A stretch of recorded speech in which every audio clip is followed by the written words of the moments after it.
বাংলাদেশে মানবাধিকার লঙ্ঘন নিয়ে জাতিসংঘে প্রতিবেদন উপস্থাপন।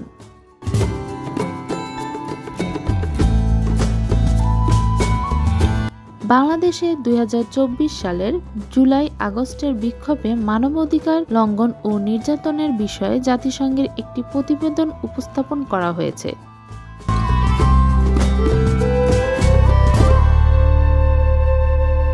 ৫ মার্চ বুধবার ঢাকার স্থানীয় সময় সন্ধ্যা ৬টায় জেনেভা থেকে এটি সরাসরি সম্প্রচার করা হয়। অনুষ্ঠানে বাংলাদেশের অন্তর্বর্তীকালীন সরকার ও সুশীল সমাজের প্রতিনিধিরা অংশ নেন।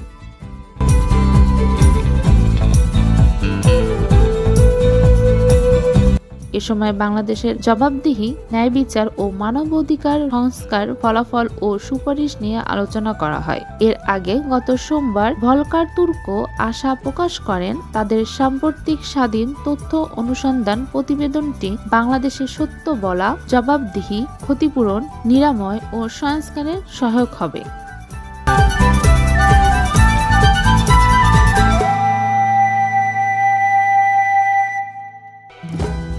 জেনেভায় মানবাধিকার কাউন্সিলের ৫৮তম অধিবেশনে বৈশ্বিক আপডেট জানানোর সময় তিনি বলেন, ফৌজদারি মামলায় যথাযথ প্রক্রিয়া নিশ্চিত করা এবং সংখ্যালঘুদের বিরুদ্ধে প্রতিশোধমূলক সহিংসতার তদন্ত করাটাও গুরুত্বপূর্ণ হবে।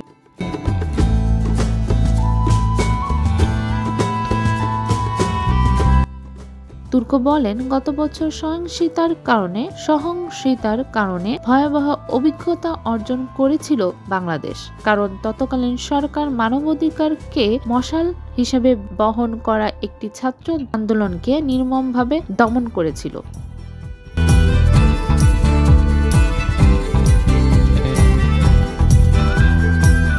বাংলাদেশ এখন নতুন একটি ভবিষ্যতের রূপরেখা তৈরি করছে উল্লেখ করে তিনি বলেন, গুরুতর মানবাধিকার লঙ্ঘনের বিষয়ে তাদের সাম্প্রতিক স্বাধীন তথ্য অনুসন্ধান প্রতিবেদন এই যাত্রায় গুরুত্বপূর্ণ অবদান রাখবে।